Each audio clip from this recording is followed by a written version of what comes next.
പരിശുദ്ധ പരമ ദിവ്യകാരുണ്യത്തിന് എന്നേരവും ആരാധനയും സ്തുതിയും പുകഴ്ചയും ഉണ്ടായിരിക്കട്ടെ. പരിശുദ്ധ പരമ ദിവ്യകാരുണ്യത്തിന് എന്നേരവും ആരാധനയും സ്തുതിയും പുകഴ്ചയും ഉണ്ടായിരിക്കട്ടെ. പരിശുദ്ധ പരമ ദിവ്യകാരുണ്യത്തിന് എന്നേരവും ആരാധനയും സ്തുതിയും പുകഴ്ചയും ഉണ്ടായിരിക്കട്ടെ. പള്ളിയോട് ഒരുപാട് അടുത്തിരുന്ന ഒരു ചേട്ടനായിരുന്നു. വലിയ വേദനയിലൂടെ കടന്നു പോകുന്നുണ്ട് ഈ ദിവസങ്ങളിൽ. ക്യാൻസർ ആണെന്ന് ഡോക്ടർമാർ പറഞ്ഞിട്ടുണ്ടെന്നാണ് വീട്ടുകാർ പറഞ്ഞത്. ഈ ആളറിഞ്ഞിട്ടില്ല എന്തായാലും. പക്ഷെ വലിയ വേദനയുടെ നിമിഷങ്ങളിലൊക്കെ നമ്മൾ ആളെ സന്ദർശിക്കുമ്പോൾ പറയുന്ന ഒറ്റ കാര്യമുള്ളൂ, വെച്ചാൽ ഈശോയുടെ ഇഷ്ടം അതാണെങ്കിൽ ഇതിലൂടെ കടന്നു പോകാൻ എനിക്ക് പ്രയാസമൊന്നുമില്ല. ഈശോയുടെ ഇഷ്ടം ഇതാണെങ്കിൽ അതിലൂടെ കടന്നു പോകാൻ എനിക്ക് പ്രയാസമൊന്നുമില്ല. വചനം ഇന്നത്തെ സുവിശേഷത്തിൽ പറയുന്നുണ്ട്, എൻ്റെ സ്വർഗസ്ഥനായ പിതാവിൻ്റെ ഇഷ്ടം നിറവേറ്റുന്നവനാണ് സ്വർഗരാജ്യത്തിൽ പ്രവേശിക്കുക.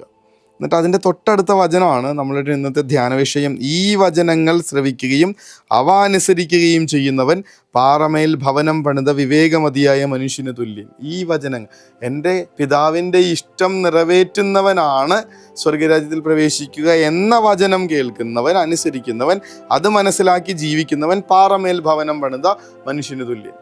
എൻ്റെ പിതാവിൻ്റെ ഇഷ്ടമാണ്, കർത്താവിൻ്റെ ഇഷ്ടമാണെന്ന് പറഞ്ഞ് വിട്ടുകൊടുക്കുന്നവരെ ഒരു വെള്ളപ്പൊക്കവും ഒലയ്ക്കില്ല. ഒരു കാറ്റും കോളും അവരുടെ ജീവിതം പ്രശ്ന സങ്കീർണമാവില്ല.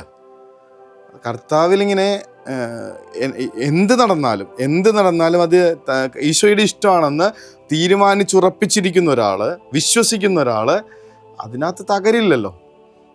പ്രിയപ്പെട്ട ഒരാൾ മരിച്ചു പോകുമ്പോൾ ആൾ പറയാണ്, അത് ഈശോയുടെ തീരുമാനമാണ്, ഈശോയുടെ ഇഷ്ടമാണ് ഇപ്പോൾ മരിക്കണമെന്നുള്ളത്. ഈ ആൾ തളർന്നു പോകുന്നു വിചാരിക്കുന്നുണ്ടോ? ജോലി നഷ്ടപ്പെടുന്നു, അപ്പോൾ ഒരാൾ പറയാണ്, ഇത് ഈശോയുടെ ഇഷ്ടമാണ്, എനിക്ക് ചിലപ്പോൾ കൂടുതൽ നല്ല ജോലി തരാൻ വേണ്ടിയായിരിക്കും, അവിടെ നിന്നാൽ ചിലപ്പോൾ എനിക്ക് പല ബുദ്ധിമുട്ടുകളുണ്ടായെന്ന് വരാം, അതുകൊണ്ടായിരിക്കും. ഇങ്ങനെ ചിന്തിക്കുന്ന ഒരാൾക്ക് എങ്ങനെയാണ് തളർച്ച വരണേ? അത് കാറ്റൂതി വെള്ളപ്പൊക്കമുണ്ടായി, അത് ഭവനത്തിന്മേൽ ആഞ്ഞടിച്ചു, അത് വീണില്ല. എന്തുകൊണ്ടെന്നാൽ അത് പാറമേൽ സ്ഥാപിതമായിരുന്നു. ഈ പാറ എന്തായിരുന്നു? ദൈവത്തിൻ്റെ ഇഷ്ടം നിറവേറട്ടെ എന്നുള്ള പ്രാർത്ഥന. എൻ്റെ പിതാവിൻ്റെ ഇഷ്ടം നിറവേറിക്കോട്ടെ. അതല്ലേ ഈ ഗത്സമേൻ തോട്ടത്തിൽ കർത്താവിനെ ഉലയാതെ നിൽക്കാൻ പറ്റിയത്. ഇങ്ങനെ രക്തം കിനിയുന്ന വേദനയിൽ നിന്നുകൊണ്ടാണ് നിലവിളിക്കണം, പിതാവെ പറ്റണില്ല എന്ന് പറയണം. എന്നാലും നിന്റെ ഇഷ്ടം നിറവേറിക്കോട്ടെ എന്ന് പ്രാർത്ഥിക്കുമ്പോൾ കിട്ടുന്ന കരുത്തുണ്ടല്ലോ, മട്ടുവരെ ഊറ്റി കുടിക്കാനായിട്ടുള്ള, ഈ പാനപാത്രം മട്ടുവരെ ഊറ്റി കുടിക്കാനായിട്ടുള്ള കരുത്ത്. ആ കുരിശിന്മേൽ ഇങ്ങനെ അലറിക്കരഞ്ഞു മാത്രം മരിക്കേണ്ടിയിരുന്ന ഒരു മനുഷ്യൻ കുഞ്ഞുറങ്ങുന്നത്ര ശാന്തതയോടുകൂടെ മരണത്തിലേക്ക് പോകാനുള്ള കാരണം ഈ പാറമേൽ എൻ്റെ പിതാവിൻ്റെ ഇഷ്ടം നിറവേറിക്കോട്ടെ എന്നുള്ള ആ പാറമേൽ സ്ഥാപിതമായിരുന്നു വിശ്വാസവും ജീവിതവും. അതാണ് ഒന്നാമത്തെ വായന നമ്മളോട് പറയണത്. അങ്ങയിൽ ഹൃദയം ഉറപ്പിച്ചിരിക്കുന്നവനെ അങ്ങ് സമാധാനത്തിൻ്റെ തികവിൽ സംരക്ഷിക്കുന്നു, എന്തെന്നാൽ അവൻ അങ്ങയിൽ ആശ്രയിക്കുന്നു. കർത്താവിൽ എന്നേക്കും ആശ്രയിക്കുവിൻ. ദൈവമായ കർത്താവ് ശാശ്വതമായ അഭയശിലയാണ്. ഈ പാറമേൽ, അഭയശില, പാറ ഒന്ന് ആലോചിച്ച് നോക്കിയാൽ മതി.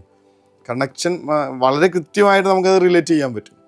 കർത്താവ് ശാശ്വതമായ അഭയശിലയാണ്.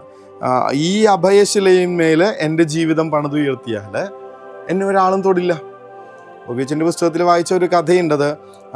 ഒരു പണ്ട് യുദ്ധം എന്ന് പറഞ്ഞാൽ രണ്ടുപേരിൽ ഒരാൾ കൊല്ലപ്പെടുന്നവരാണ്. അത് ഒരാളെ കൊന്നിട്ടിട്ടേ യുദ്ധം തീരുള്ളൂ. അപ്പോൾ ഈ യുദ്ധക്കളത്തിൽ നിന്ന് ഒരാൾ ജീവനോടെ, തോറ്റിട്ടും ഒരാൾക്ക് ജീവനോടെ രക്ഷപ്പെടണമെങ്കിൽ ഒരേ വഴിയേ ഉള്ളൂ, അവർ ഈ യുദ്ധക്കളത്തിൽ നിന്ന് പുറത്തേക്ക് പോകണം. എന്നിട്ട് അവിടെ എവിടെയെങ്കിലും ചെന്ന് ഏതെങ്കിലും ഒരു ബലിക്കല്ലിൽ ഇങ്ങനെ ചേർത്ത് പിടിച്ച് കിടക്കണം. അവിടെ ബലിക്കല്ലിന്മേൽ തൊട്ട മനുഷ്യനെ കൊല്ലാനായിട്ട് ആർക്കും അവകാശമില്ല. കർത്താവ് ശാശ്വതമായ അഭയശിലയാണ്. ആ കർത്താവിൽ ഇങ്ങനെ ആശ്രയം വെച്ചിരിക്കുന്ന ഒരു വീടും തകർന്നു പോവില്ല, ഒരു ജീവിതവും ഇടറിപ്പോവില്ല, തളർച്ച അനുഭവിക്കില്ല, തകർന്നു പോവില്ല. അഭയശിലയിലേക്ക്, കർത്താവാകുന്ന അഭയശിലയിലേക്ക് ജീവിതം ഒന്ന് ചേർത്ത് വയ്ക്കുക. അവൻ്റെ ഇഷ്ടം എല്ലാം നടക്കുന്നത് അവൻ അറിഞ്ഞിട്ടാണെന്നുള്ള ഒരു ഉറപ്പ്. അതാണ് കർത്താവ് കുരിശിൽ കിടക്കുന്നത്. എനിക്ക് മനസ്സിലാവുന്നില്ല, എന്തുകൊണ്ടാണ് ഇങ്ങനെയൊന്നും മനസ്സിലാവുന്നില്ല, എങ്കിലും നിൻ്റെ കരങ്ങളിൽ എൻ്റെ ആത്മാവിനെ ഞാൻ സമർപ്പിക്കുന്നു എന്നുള്ള ആ വലിയ സമർപ്പണത്തോടുകൂടെ കർത്താവ് ഇങ്ങനെ സ്വസ്ഥമാവുന്നു. കുഞ്ഞുറങ്ങുന്നത് പോലെ ഉറക്കത്തിലേക്ക്, മരണത്തിലേക്ക് പോകുന്നു. മരണം പോലും നമ്മളെ തളർത്താത്ത വിധത്തിൽ ഈ ഒരു പാറമേൽ അവൻ്റെ ഇഷ്ടം നിറവേറിക്കോട്ടെ, നിൻ്റെ കയ്യിൽ അതിന് ഉത്തരവുണ്ട്. എനിക്ക് മനസ്സിലാവണില്ല, എനിക്ക് നിന്റെ കയ്യിൽ ഉത്തരവുണ്ട്. ഇങ്ങനെ സമർപ്പിക്കുന്ന ആ തമ്പുരാന്റെ ഇഷ്ടത്തിന് വിട്ടുകൊടുക്കുന്ന ജീവിതങ്ങൾ ഉലയില്ല, ഉടഞ്ഞു പോകും. ആ തമ്പുരാനിലേക്ക് ജീവിതം മുഴുവൻ ചേർത്ത് വെച്ചുകൊണ്ട് നമുക്ക് അവിടുത്തെ ആശീർവാദത്തിനായിട്ട് ഒരുങ്ങാം. മുട്ടിന്മേലായിരിക്കും. പരിശുദ്ധ പരമദിവ്യകാരുണ്യമേ, അനന്ത സ്നേഹമേ, പരിശുദ്ധ പരമദിവ്യകാരുണ്യമേ, അനന്ത സ്നേഹമേ.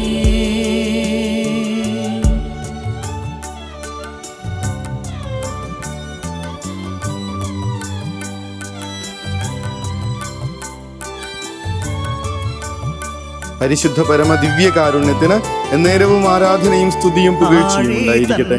പരിശുദ്ധ പരമ ദിവ്യകാരുണ്യത്തിന് എന്നേരവും ആരാധനയും സ്തുതിയും പുകഴ്ചയും ഉണ്ടായിരിക്കട്ടെ. പരിശുദ്ധ പരമ ദിവ്യകാരുണ്യത്തിന് എന്നേരവും ആരാധനയും സ്തുതിയും പുകഴ്ചയും ഉണ്ടായിരിക്കട്ടെ. ഈ രാത്രി ഉറങ്ങുന്നതിന് മുൻപ് നമ്മുടെ ഉള്ളുലയ്ക്കുന്ന പ്രയാസങ്ങൾ എന്തൊക്കെയാണെന്നൊന്ന് ആലോചിച്ചെടുക്കണം. അതിപ്പോഴും നമ്മളെ ഭാരപ്പെടുത്തുന്നുണ്ടെങ്കിൽ ഓർക്കണം, നമ്മൾ കർത്താവാകുന്ന അഭയ ശിലയിൽ അവിടുത്തെ ആ പാറമേൽ നമ്മുടെ വീട് പണിത് തുടങ്ങിയിട്ടില്ല. നമ്മളൊന്ന് കാലുറപ്പിച്ചിട്ടില്ല. അവനിലേക്ക് മുഴുവനായിട്ട് സമർപ്പിക്കുകയോ വിട്ടുകൊടുക്കുകയോ ചെയ്തിട്ടില്ല. അവൻ്റെ ഇഷ്ടം നിറവേറിക്കോട്ടെ എന്ന് പറഞ്ഞ് തുടങ്ങിയിട്ടില്ല. കല്ലെറിഞ്ഞു കൊല്ലപ്പെടാവുന്ന ഒരിടത്ത് നിന്ന് ഇങ്ങനെ പരിശുദ്ധ മാതാവിന് ഇതാ കർത്താവിൻ്റെ ദാസി എന്ന് പറയാൻ സാധിച്ചതിൻ്റെ കാരണം ഈ പാറമേലായിരുന്നു അടിസ്ഥാനം എന്നുള്ളത്. ഇനി എന്ത് നടന്നോട്ടെ, ചുറ്റും എന്തും ആയിക്കോട്ടെ, ഒന്ന് അവനിലേക്ക് മനസ്സുറപ്പിക്കുക. നിൻ്റെ ഇഷ്ടമാണ് കർത്താവെ ഈ നടക്കുന്നതൊക്കെ എന്ന് ഒന്ന് ഉറപ്പിച്ച് ചിന്തിക്കുക. പിന്നെ നമ്മൾ തളരാതെ മുന്നോട്ട് പോകും. കർത്താവ് അനുഗ്രഹിക്കട്ടെ. സ്വസ്ഥമായ ഉറക്കം ആശംസിക്കുന്നു.